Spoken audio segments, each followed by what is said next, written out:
I don't dream in my sleep anymore. I read someplace that was a danger signal. But maybe life itself is the dream, and reality is all in the mind. What about that? What if madness is the true human condition? And we all use love and honor and goodness as a cover-up? What if a sane man is one whose madness hasn't yet been noticed? Oh, God, help me. Look how I twist and turn. Sometimes I dream of sailing alone on a white boat, white sail, on an endless, untroubled sea, like a boat in a painting, is sailing on and never arriving. Never arriving where? You know, Doctor, I quit smoking. It's my wife's idea. She said she didn't want to lose me. And she's a dear and loving woman, but I would really like a cigarette. Could I have one of those? Of course.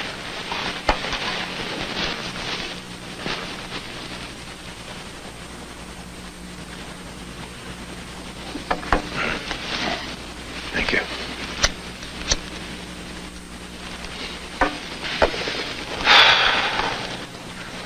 Well, do you suppose we'll have to know everything before we understand smoking? Probably not quite everything. Well, I want to thank you, Dr. Mayhew, for another very enjoyable session. They mean a lot to me. They do. Oh, yes.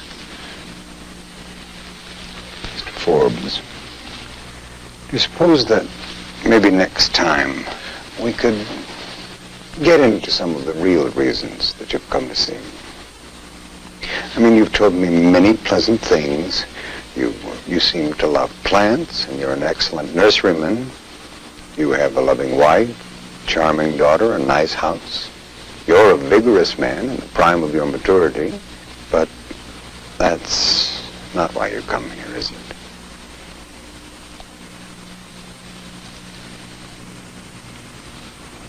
I'm reticent. I always have been. I have an outer self for the world, and I have an inner. And the inner, ridiculous thoughts. Could you tell me one?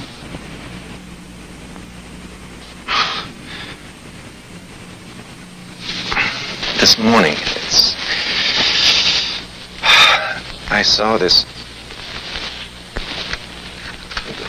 beautiful girl, and she was in a car next to mine at a traffic light. Suddenly, I was right there with her, in the car,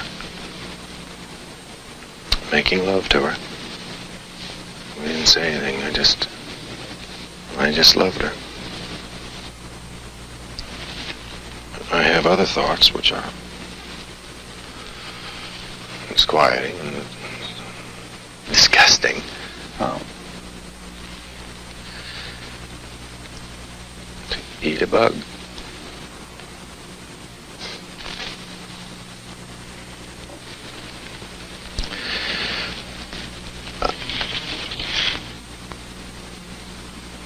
Sometimes I find spiders in my flowers, and once when I was watching one, I had an uncontrollable desire to pounce on it and eat it, and I thought of myself as another bigger bug.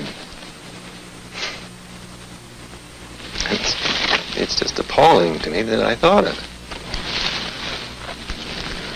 Mr. Forbes, I'm afraid we've run out of time.